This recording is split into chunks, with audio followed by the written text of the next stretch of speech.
Good afternoon, everyone, and welcome to the Baldrige Foundation's quarterly webinar, a 2024 Baldrige Enterprise update. Before we get started today, I want to take a moment and recognize all of our donors, sponsors, and especially members of the Mac Baldrige Society who serve as trustees for the Foundation's Institute for Performance Excellence. It is their generous support that makes presentations like today's possible. Here's today's agenda. Our guest presenters are Bob Fangmeyer, Director of the Baldrige Performance Excellence Program at NIST, myself, Brian Lassiter, Chair of the Alliance for Performance Excellence, Stephanie Norling, Executive Director of Communities of Excellence 2026, and following their presentations, we will have questions from the audience and a few closing remarks. So Bob, I'm going to turn it over to you to get us started. All right. Thanks, Al. Hello, everyone. It's great to see so many familiar names, but also many unfamiliar ones. So I really appreciate that. Al, I also appreciate the opportunity to share this update, and I want to thank you and the Foundation for all that you do to ensure support for the program and our mission, particularly the support among members of the House and Senate on Capitol Hill. If not for their support, and if not for the support of the entire Baldrige community, the program and the positive impact that we have simply would disappear and our mission would go unfulfilled. So thanks again for all that you do to help ensure that we can do that. So as most of you know, our purpose and our mission is to improve the quality, performance, and long-term success of businesses and other organizations, which we accomplish through three primary mechanisms shown on this slide. I won't dive any deeper. Most of you know this already. Jerry, if you'd advance the slide, please. So today, what I'd like to do is share with you a bit of an update. While our purpose and our mission has remained largely the same for the past 36 years, the specifics of how we do all those things certainly has changed. Yet, never so extensively or rapidly as what has occurred over the past 12 months as we've started implementing the Baldrige Reimagined efforts. So I want to give you an update on our progress, and I will focus largely on the changes to the award process component and specifically how that's playing out in the 2024 award process. Next slide. The Baldrige Reimagined effort is based on insights gleaned from extensive analysis of years of feedback, focus groups, learned experiences, and most recently, an independent external review that many of you heard me speak about before. The purpose of Baldrige Reimagined is to enhance the awareness, interest, and engagement in all things Baldrige, not just for the national program, but ultimately for the entire ecosystem. There are four major components to the plan. First, enhance the relevance of Baldrige. Second, transform the award. Third, improve the accessibility of all of our offerings. And fourth, strengthen the Baldrige ecosystem. All of that said, we know, and you should know, that it can't all be done at once. It can't all be done without additional resources, and it can't be done unilaterally by the national program without engaged participation and support of the Baldrige community, of NIST, and of the Department of Commerce. The Baldrige Reimagined plan itself was approved by NIST and the department on June 11th last year. And over the past year, ever since that approval, we have been pushing forward as fast as possible to implement the first part of the plan, which has a primary objective of relaunching the award and identifying new award recipients as early as possible in 2024. So a few details from the plan. To address the issue of relevance, we are building on our legacy of quality and performance excellence, and we're leaning into a clear national need of improving organizational resilience. We're also strengthening our alignment to and integration with NIST and the department priorities, and through various programs they have, including our focus on resilience, better serving the manufacturing sector, and partnering with other aligned programs or other initiatives within NIST and the department. That includes collaborations that we have ongoing with the NIST Manufacturing Extension Partnership Program and their national network, NIST's Community Resilience Group, and the Office of Secretary's Key Workforce Initiatives. I'll dive into the changes to the award in a couple of minutes, but here I'll just say that the changes we've made to lower the barriers, streamline the process, and increase the appeal of the award process are not minor changes. They truly are transformative. Next slide, please. So everything on this slide are activities or initiatives that are still in process. And as I'm sure you all understand, accessibility of offerings incorporates far more than just the medium through which they are provided, but that's certainly one of the key challenges. Other aspects of accessibility that we are working to address for both current and new offerings include the complexity of the content, and related to that, the ease of use, and of course, costs, both financial as well as the time and effort it takes to use or participate in that offering. Our progress in this area so far is mainly through making modifications to those offerings as time and resources allow, and generally in the course of our normal review and revision processes. So we're trying to squeeze more out of our current staff, our current technology, and also leverage the capability and capacity of various partners and collaborators. Just a couple quick examples of efforts in this space to make things more accessible include the creation of a simple guide, an online self-assessment entitled Foundations for a Successful Business. This helps new or struggling businesses and other organizations determine if they have the systems and the processes that they need in order to grow and be successful. And we're also currently engaged in the effort to review and revise the Baldrige Excellence Framework for 2025. So we're taking that opportunity to focus heavily on simplifying and streamlining that content, while also presenting it in a manner that will be more user-friendly and more valuable for those users. That includes enhancing its utility as a basis for assessment and recognition at all levels of organizational maturity. And that becomes more relevant as we dive into the changes to the award process. Fourth, strengthening the Baldrige ecosystem. Perhaps obviously, that will require significant time and effort, as well as financial investment. So progress has been and will continue to be limited until we can put more resources into it. I touched on very briefly some of our work to partner with NIST's MEP. However, we've also established new agreements with the Drucker Institute and Just Capital. We've strengthened relationships and collaboration opportunities with the Association for Manufacturing Excellence, the Medical Device Manufacturers Innovation Consortium, and with several individual MEP centers across the country. Now, while we have various existing processes in place, and there are some new initiatives underway intended to help strengthen the Baldrige Enterprise, I have no doubt that all of us in the enterprise, so the program, the Alliance for Performance Excellence, Communities of Excellence, and the Baldrige Foundation, I'm sure we'd all agree that there's much more that can and should be done in this area. Next slide. Okay. So my intent here is to ensure that you have just a decent understanding of the new award process and how things are going. The changes we've made require major shifts in thinking. There are completely redesigned processes, new supporting systems, and a very different level and type of effort. And that's not just for the program staff, of course, but for our applicants, our examiners, our judges, and others. Designing, developing, and deploying this level of change in such a short time has truly been an exercise in both organizational and individual agility and resilience. Everything about the process has changed. Some things more than others, for sure, but this is brand new. No one has done this process before.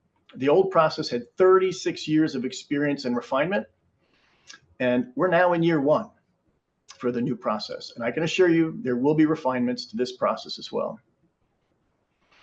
So at a high level, on this slide, you see the key changes that are being made to the award process.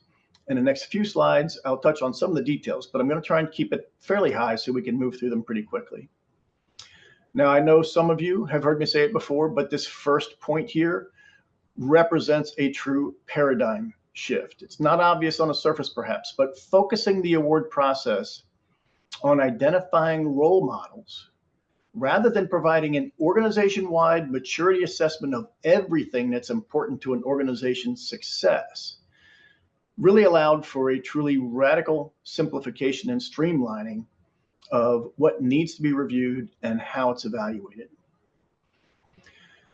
We also must recognize that if we want to attract more organizations to the award, including well-known industry-leading businesses, it has to be easy for them to participate. Most of these organizations are not going to come just because they think they need to improve. They're only going to come for the recognition. Or maybe if we're lucky, they'll come also because of their desire to help us help other organizations get better. Lowering costs, lowering barriers, that's one way to increase the value of participation, but the other is to increase the level and the types of recognition that can enhance organizations' brand recognition or their brand image.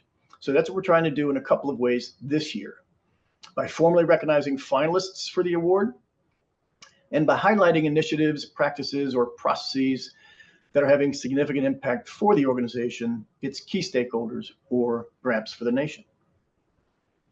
Next slide.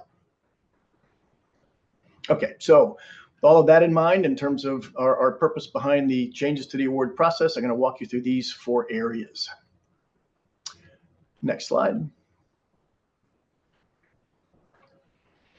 Okay, another paradigm shift that we've been leaning into this year is the belief that the results an organization achieves reflects the strength of the processes and the systems they use. Now, I'm sure we can all think up situations where that isn't always the case, right? However, it is generally true, and it certainly works as a starting point for the evaluation. Therefore, excuse me, the award process begins with an application that is focused on the results that an organization has achieved over an extended time. We asked for 5 years of data, and against relevant comparisons. And they're asked for in 8 critical areas that are strong indicators of an organization's ability to become a role model of resilience and long-term success. Each of the criteria sections, as you see on the right there, from leadership and governance through finance, ask about the results the organization has achieved in those areas, as well as the key processes that the organization uses to drive those results. At this phase, the application phase, the process descriptions are very brief and mostly used for context. They're not evaluated.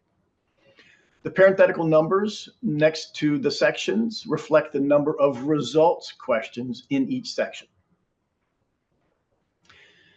The application process is one area where we've already identified several improvement opportunities, some of which are being incorporated into the site visit process this year as we collect additional data and information from applicant organizations that are participating. Next slide, please. Okay, so quick review of the key milestones. So award applicants were given until April 19th to complete their application and upload their responses to those criteria questions in the new online application platform. Each application review team has 5 examiners who each independently reviewed the application materials and completed their evaluation. That was followed by a consensus process whereby the team comes to a shared understanding and agreement on the entire evaluation. Blinded evaluation information for each applicant is fed into the judges meeting, which was held last week, where the judges decided which applicants advanced to the site visit phase as finalists for the award. The site visit process includes advanced submission of updated results in certain areas and greater details of the key processes that the applicant organization uses to drive the performance results that they presented. Of course, those who are familiar with a Baldrige evaluation and site visits, there is a lot of planning and preparation on the part of both examiner teams and applicants, but that's certainly necessary to ensure an effective site visit. After the site visits, the judges will review everything that was provided by the applicant and everything produced by the team as they go about determining which applicants will be recommended as award recipients. All applicants, regardless of whether they make it to site visit or not, will receive a detailed evaluation report. And the intent is to be as transparent with the applicant as possible, making it easier for them to identify areas of strength and opportunities for improvement. Next slide. So I've already touched on much of this, but one of the major changes in the evaluation process is the rubric itself that we're using to analyze the results. The rubric is shown here on the right, but it's intentionally a bit small and a bit hard to read because we really don't need to get lost in the details. The key things to understand about the rubric are that it's been simplified to focus on whether or not the results are indicative of an organization that might be a potential role model. For those who are familiar with the prior process, if you were to compare it to the previous scoring guidelines that are still in the Baldrige Excellence Framework, you'll find that it assesses the same or nearly the same dimensions or attributes, levels and trends, comparisons, relevance of the results. But the ranges have been compressed. There are fewer ranges, and they're compressed at the higher end of those scoring guidelines. You can think of it as trying to distinguish results that are potentially role model, high ratings, really good, medium ratings, and then anything less than that is low. It doesn't try to distinguish multiple levels in that lower range because that's not necessary in order to identify potential role models. Next slide. So the applicant has responded to each of the results questions with up to 2,000 characters of text and up to 3 charts, graphs, or tables. Now, we limited them intentionally. We want to keep them focused on their most critical results. Each examiner assigned to an application will evaluate the results presented using the rubric. They capture their assessment of the rating for each of those evaluation factors, levels and trends, comparisons, and relevance. And they do that for each of the criteria questions, and that includes capturing their summary evidence to support the evaluation factor ratings. Now, based on all those findings, they'll assign a rating for the question overall. And as you work your way across in this slide, you can see how that works. Once they've evaluated all the questions, they will consider all of that information and indicate what they believe to be an appropriate overall rating for the criteria section. After the examiners have completed their independent analysis, the team of 5 examiners works through a well-defined consensus process to come to a shared perspective on all of the ratings, all those summary evidence bullets, and in addition, a clear rationale for the section rating. All of that information, other than the summary evidence and rationales, is what is used by the judges to determine who advances to site visit. We don't provide the summary evidence and we don't provide the rationales because there's the potential that that information could inadvertently identify the applicant organizations. And at this stage of the process, judges cannot know who the organizations are. They only see blinded information. So I touched on it a moment ago, but applicants that do not advance will receive an evaluation report, and that report includes everything that the team determined in consensus. All of the ratings, the evaluation factor ratings, the question ratings, and the section ratings. They will receive the summary evidence for those evaluation factor ratings and the rationales for the section ratings as well. Next slide. Okay, site visit. Let's dive into the site visit process. We'll talk about the purpose, what's changed, a bit on the evaluation itself, and the outputs. Next slide. So the objectives of the site visit process are not all that different from the previous approach. The team needs to verify, and in some cases, perhaps clarify, the performance of key results. They need to assess the organization's key processes and systems, and they need to explore role model characteristics. The major components of how they do that are also very similar, right? The applicants will provide additional data and information to the team in advance of the site visit. Teams will review the advanced information provided to inform their analysis and determine exactly what needs to be explored with the applicant through dialogue during the site visit itself. And the key differences in the process include using a hybrid model, where the team will explore as much as possible during virtual interviews. And that is then followed by an abbreviated on-site visit to bring closure to anything that still hasn't been resolved. And again, explore those role model characteristics. There will be 6 examiners for each site visit team. So every consensus team that advances will have at least one new member. And some of you understand that not every examiner can advance with the team for various reasons. So some teams may have more than one new member, but every team will have at least one new member. For the on-site portion, only the team leader and one additional examiner will travel to the applicant's site. The others will remain behind. They'll complete their own individual work, and they will participate in caucuses with the travel team during predetermined meetings. Another key difference is the use of standardized questions that will be explored by all teams. There are 2 types of standard questions. The first we're calling deep dive questions. And these are the questions that are provided to the applicant in advance that they respond to, that the team evaluates in their planning. During the site visit, examiners will also explore validation questions, but only as needed. The validation questions are sort of complementary to the deep dives, and it's very possible that the validation questions, some of the validation questions will be answered by the organization's responses to those deep dive questions. And finally, thinking back to the expanding opportunities for recognition, the teams will also explore and document any potential best practice spotlight recognitions. Award finalists may receive up to 2 best practice spotlight recognitions, which will be included in our public announcements and acknowledged during the award ceremony, as long as the organization is willing to receive public recognition. We'll also invite them to present on those practices during the Quest for Excellence conference. Next slide. All right, so similar to the results rubric, the process evaluation rubric has 3 levels, strongly aligned with the scoring guidelines in the Baldrige Excellence Framework.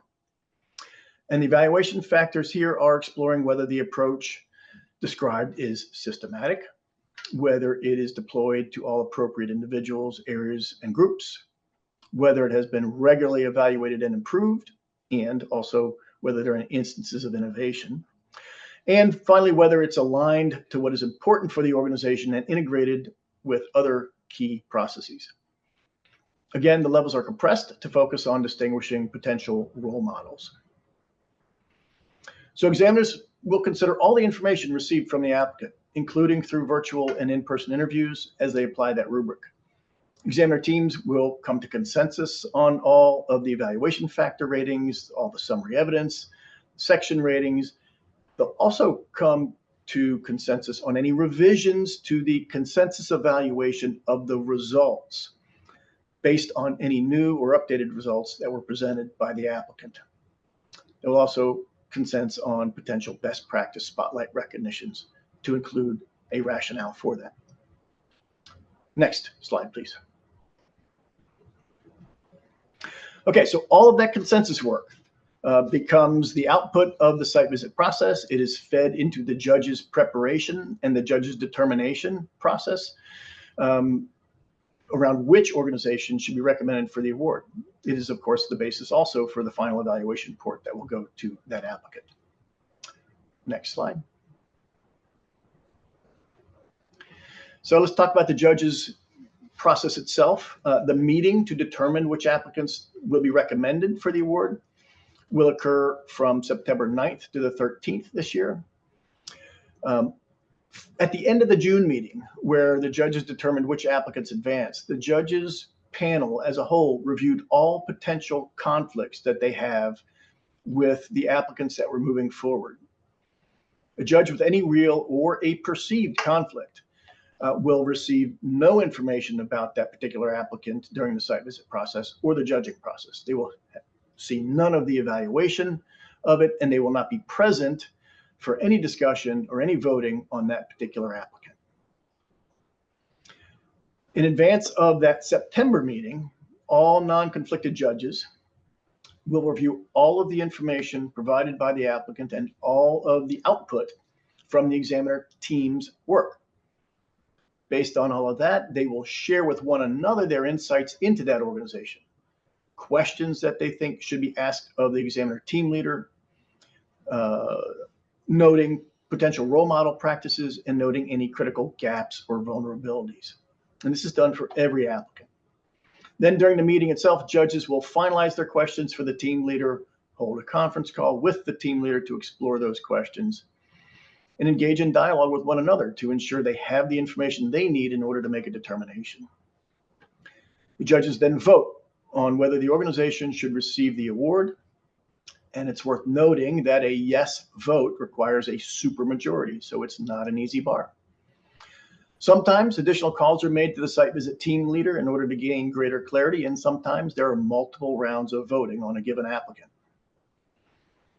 Once the decisions are final, that list of recommended recipients is shared with the NIST director and then with the Secretary of Commerce, who traditionally places the calls to the applicant, the recipient organizations, informing them for the first time that they're winners of the Baldrige Award. Next slide. Okay, so what's been the experience for 2024? Well, one of the benefits of the new internal online application platform is that it allows us to see how many organizations engage. So how many create accounts, how many initiate their application, how many actually submit for eligibility and then ultimately submit their applications. And in 2021, we had 15 eligibility submissions that resulted in 14 applications. In 2024, we had 29 eligibility submissions that resulted in 16 applications. Better, but not quite what we were hoping for. With those 29 eligibility submissions, we were perhaps expecting 20 to 25 applications. That obviously didn't happen. And we have some anecdotal information about why, and that was mainly because there were some folks who went in just to sort of poke around, both individually and organizationally. They wanted to see what the new criteria were and what the system looked like, et cetera. So not a surprise there. But others noted that the short timeline that they had to complete the application was a barrier. So something we anticipated would be a challenge for some. We will be reaching out to all those who participated in an effort to better understand why they didn't continue on in the process. Now, of the 16 that applied, and you may have seen our announcement Monday, 9 are receiving site visits. We have 4 healthcare, 3 nonprofit, 1 service organization, and 1 educational institution. All those applicants have been notified. Site visit teams are being finalized, and engagement with the applicants for site visit planning has begun.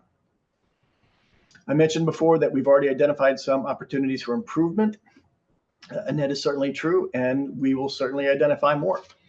But I have to say, overall, we are really pleased with how things have gone so far in the process.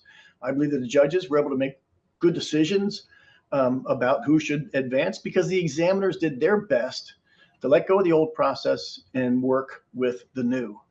So we're excited to see how site visits go, but I am 100% sure that we will have 2024 award recipients who are worthy of being held up as role models so that we may honor, celebrate, and learn from them. Next slide, and I am done. Hey, thanks, Bob, for that great presentation. We do have a few questions, but I'm going to hold them to the moderator session after all the presentations have taken place. Very good. Jerry, if you go to the next slide and the one after. I want to first talk a little bit about one of our key missions that Bob spoke to earlier, and that's our advocacy mission and our advocacy update.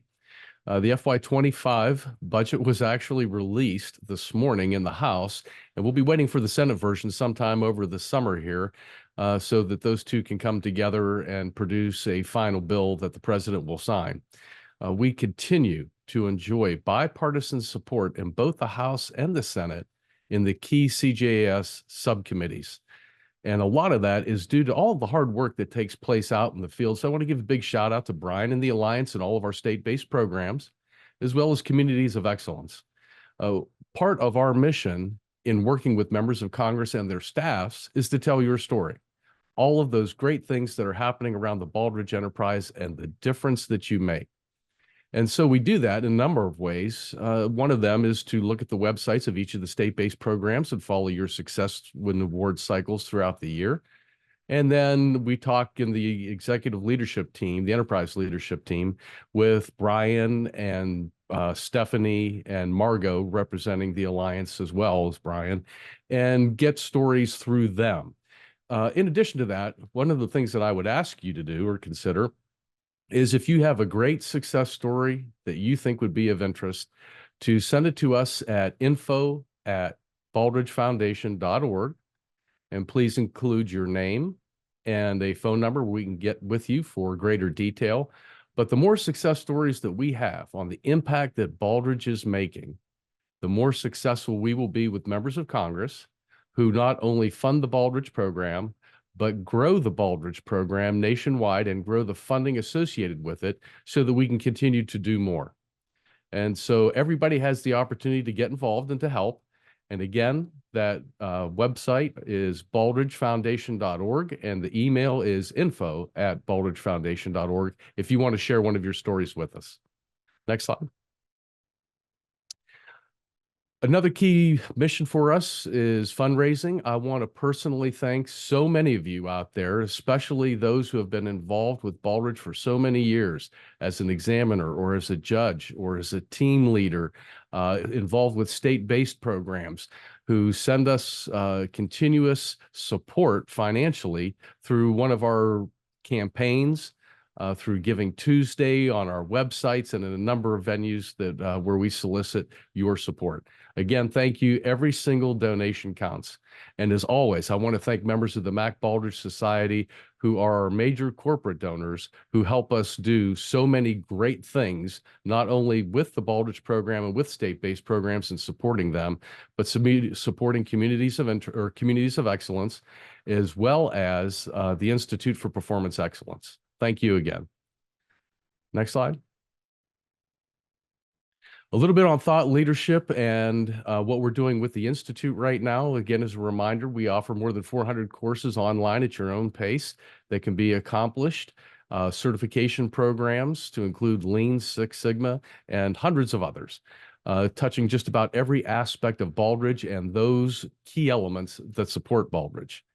In addition to that, we do a lot of thought leadership writing. And so we issue white papers, the Journal for Performance Excellence on an annual basis. And I'm excited to report that later this month, we will produce volume 3 of the annual Chronicle of Leadership and Management, which is our peer-reviewed publication and is also housed at the Library of Congress. In addition to that, I want to thank a big shout out to ACHE, the American College of Healthcare Executives, for inviting us once again this year to attend their Congress event in Chicago. More than 6,000 healthcare leaders converged on Chicago this year, and we were an integral part of that, conducting one of our CEO roundtables up front and several presentations throughout the conference.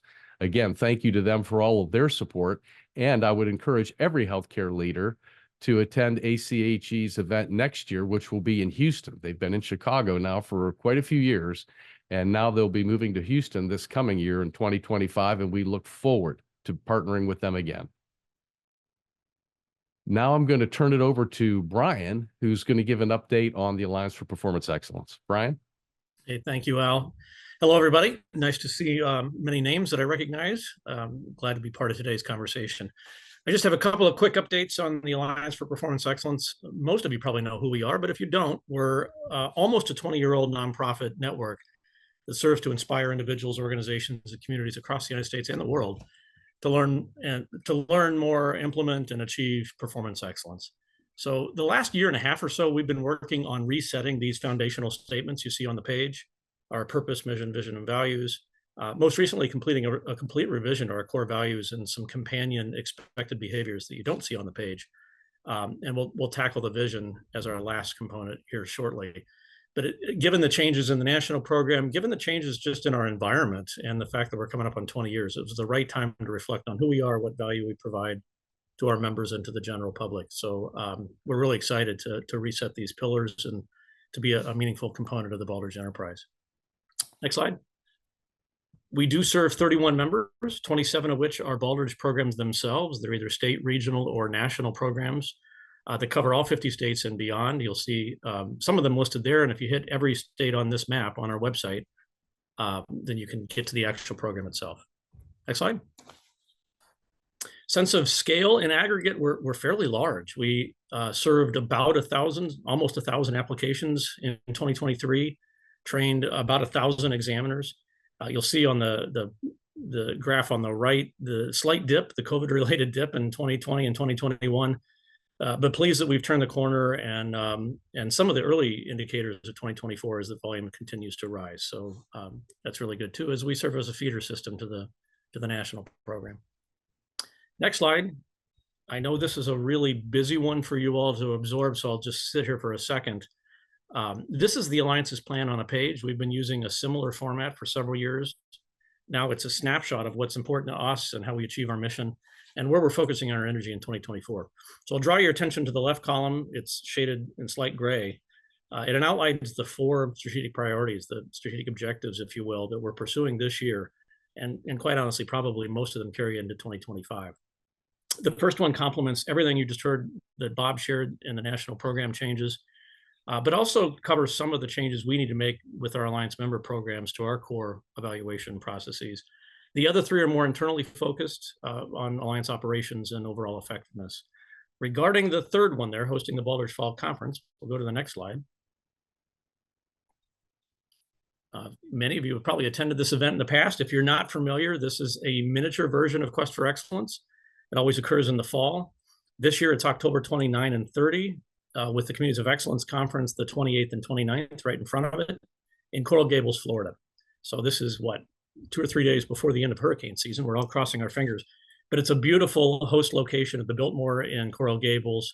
We've got 3 communities that are participating communities of excellence right around that location. Of course, the Sterling program and Sterling International, both headquartered in Florida, 2 of our Alliance members. And the content itself is coming together very nicely. It'll feature speakers from all sectors and industries and communities across the nation and perhaps across the globe, each sharing insights, tools, best practices to improve performance and reach higher levels of excellence. So it's a great forum for learning, sharing, networking, and just getting that proverbial shot in the arm we all need as leaders and professionals. So consider attending if you haven't before, or if you have before, consider coming back. If you want to learn more about any more about the Alliance or any of our programs, check out that link there on the bottom of the slide, and it'll send you through any of our programs to learn more about starting or maybe you're accelerating your journey to excellence. So that's my brief update, and I'll hold tight and see if there's any questions. Thanks, Al. Thank you, Brian. And we do have a few questions for you, but again, we're going to hold those to the panel session. So Stephanie, we're going to turn it over to you. Well, good afternoon, everyone. And so for those of you who aren't familiar with us, Communities of Excellence, we are a nonprofit organization, and we've been around since 2013. I like to start out here with our foundation statement, which is that for America to sustain its vitality, promote opportunity, and create a more equitable society during our second 250 years of existence, we must improve the performance of communities and the people who lead and live in them.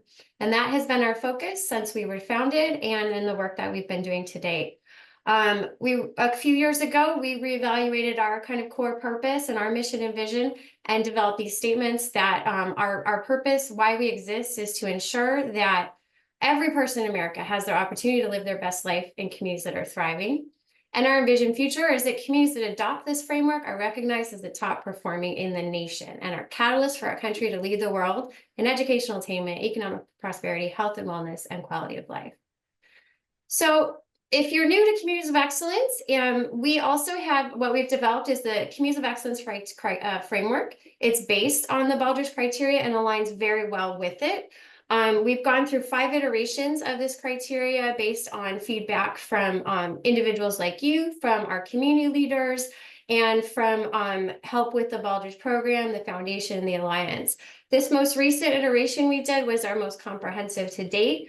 And one of the things I think was really special about it is we brought in an equity task force of leaders in diversity, equity, inclusion, who looked at the framework with that lens and provided suggestions on how to improve the language in the framework so that it more accurately and appropriately reflects America and the people that live in this country.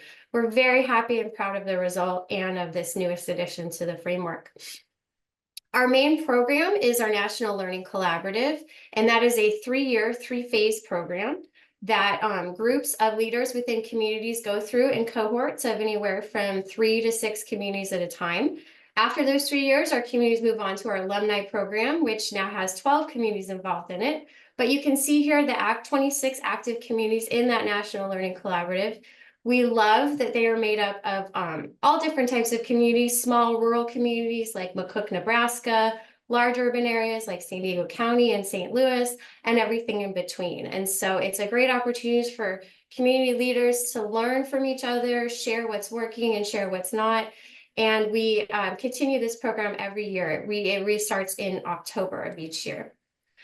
In addition to the Learning Collaborative, like Baldrige, we have an assessment program. This is not for an award, but it's for recognition, and it provides communities with feedback against the Communities of Excellence criteria, much like you would be used to in Baldrige. This coming year, we have 13 applications from communities across the country.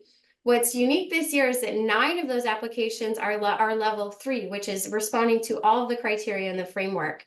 And that's something new for us as this program is so new. We're slowly getting to the point where there's more and more communities that are responding to the full criteria. And 6 of those are eligible this year for our judging program, which is just a further additional level of assessment against the criteria. And what we'd like to see is that building up as kind of the pipeline to be eligible to apply at the national level, which we're working on in partnership with the Baldrige program.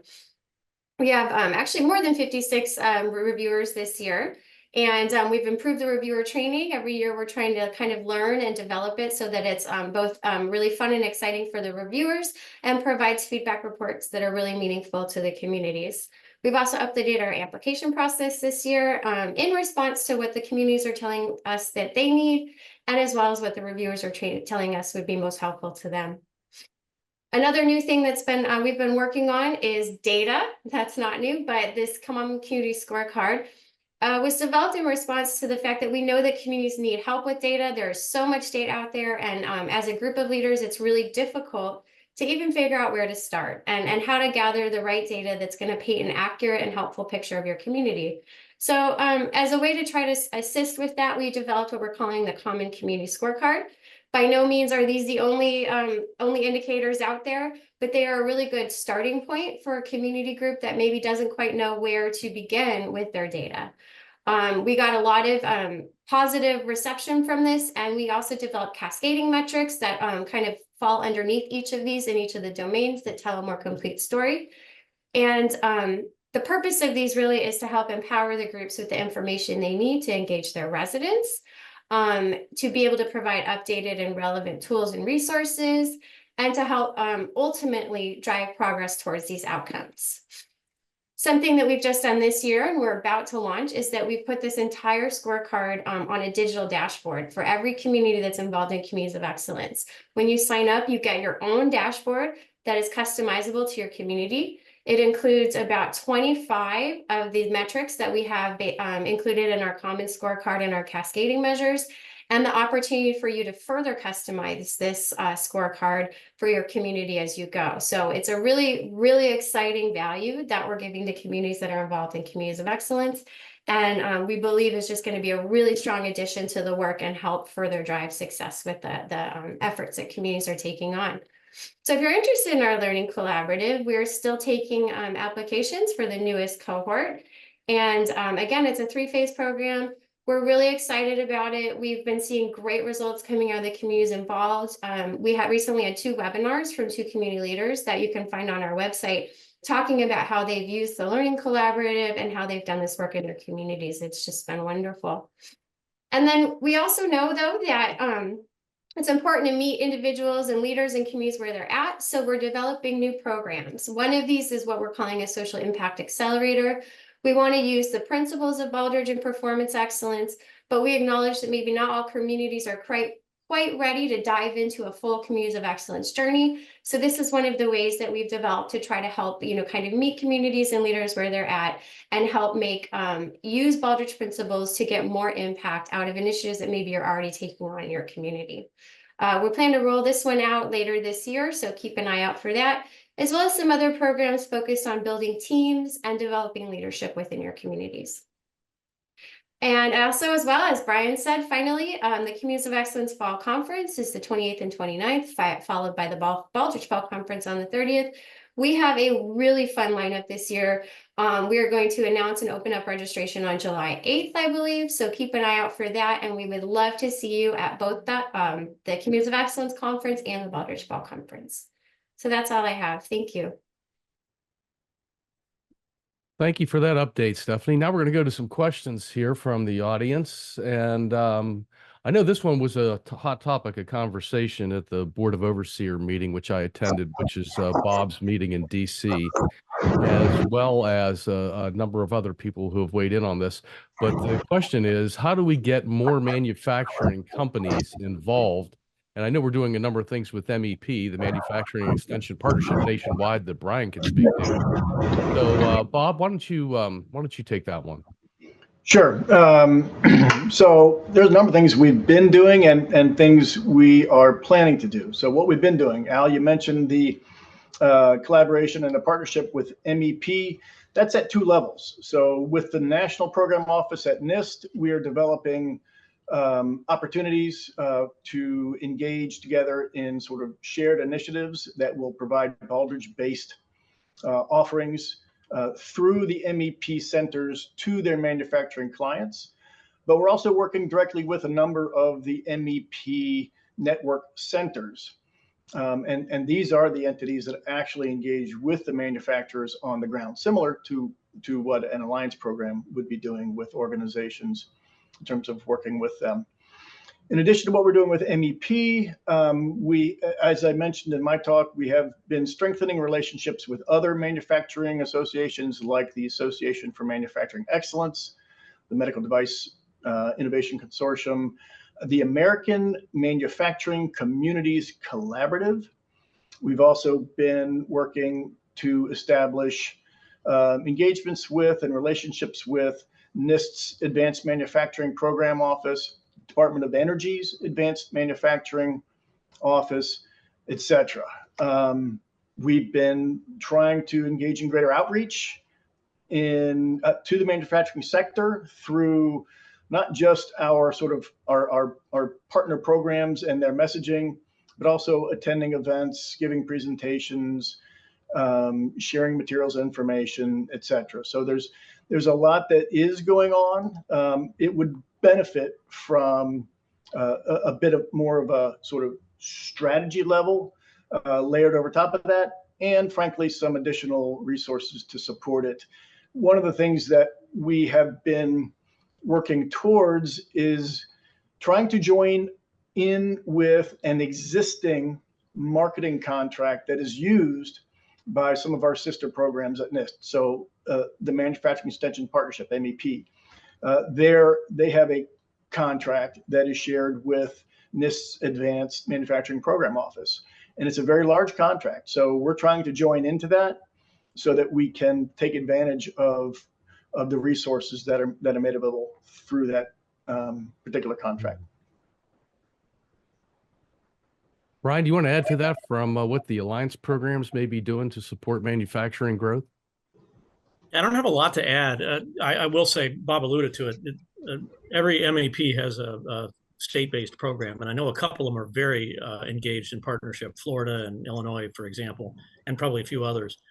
We're all working to try to get manufacturers back into the pipeline. As the alliance served as a feeder system, you've got to start where you start, right? And so, as Bob alludes to, I think we need more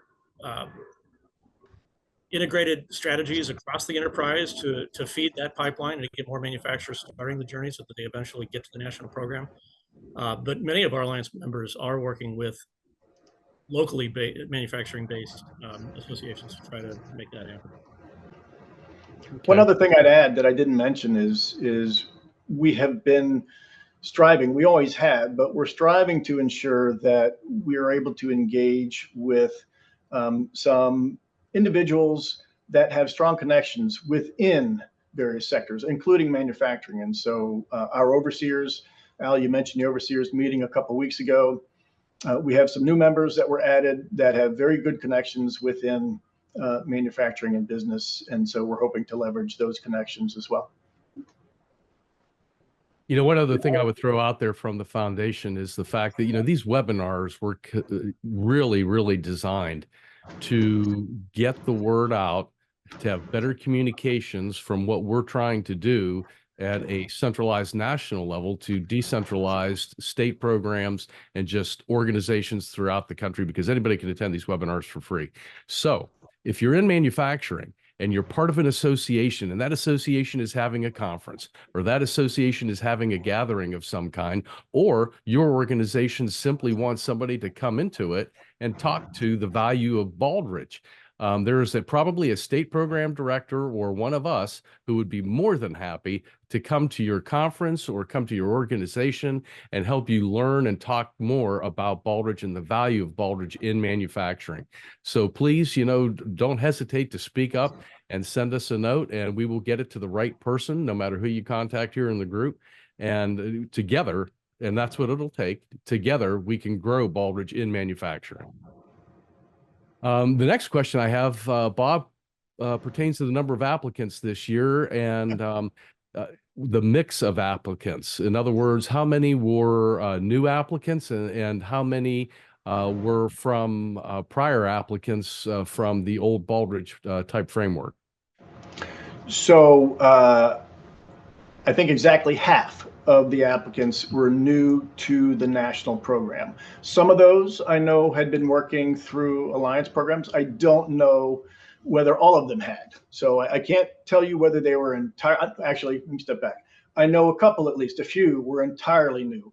There are others, I'm just not sure whether they were entirely new to Baldrige or whether they had been working with an alliance program. Okay. The next one looks like it's for me. Why is the Baldrige program only funded at $2.7 million, and how could we get more? And so I could tell you that we are aggressively always working on trying to grow the Baldrige program budget. It's always a challenge because members of Congress are very determined to try and bring down the national deficit. But I can tell you that Baldrige can be a part of that strategy as well. And so that's one of the things that we do talk to them about, is Baldrige not only being used in the private sector, but being used in government as well. And not just the application of Baldrige, but the value of Baldrige out in the economy and everything that it does.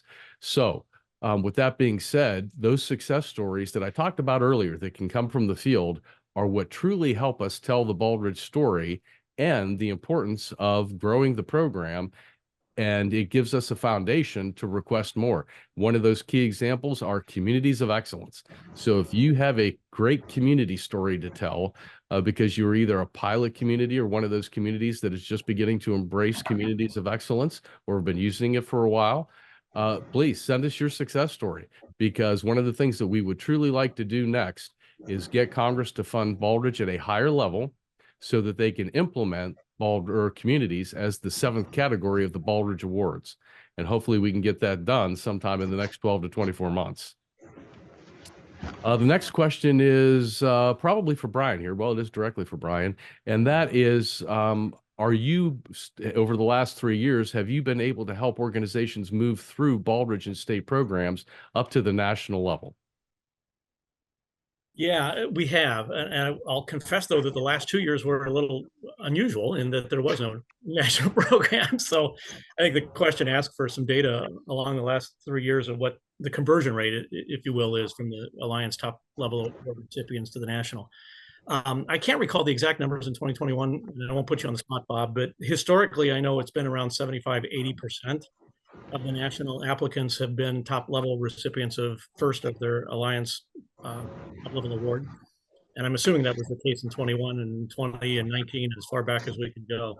We're rebuilding that pipeline and rebuilding that process that from the Alliance top level award recipients to the national program. A little bit of work yet to do there, since we're recognizing different award criteria now, that the Alliance is retaining the focus on full performance excellence, the entire framework in 7 categories, whereas, as you heard Bob describe, the current national award is focused on resilience and long-term success, which is complementary but a little different. So we're rebuilding that pipeline and hope that it's at least 75–80% of national applicants come from the Alliance.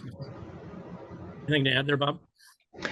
No, I think the numbers, I would say, I think the 75–80% were of sort of historically the percentage of our award recipients that had first received the top level recognition through an Alliance program. But in recent history, our eligibility rules sort of mandated that an organization had to work through their Alliance program before coming to national. So the vast majority had been. There were some exceptions, but not worth digging into.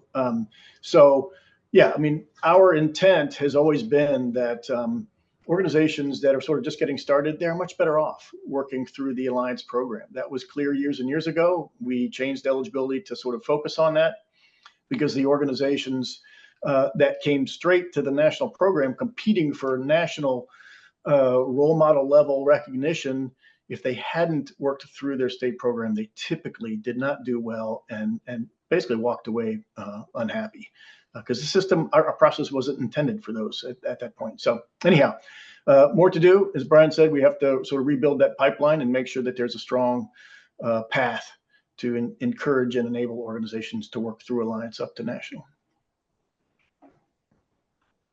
Okay. The next question I have here is probably for Brian and Bob. You can probably both weigh in on this.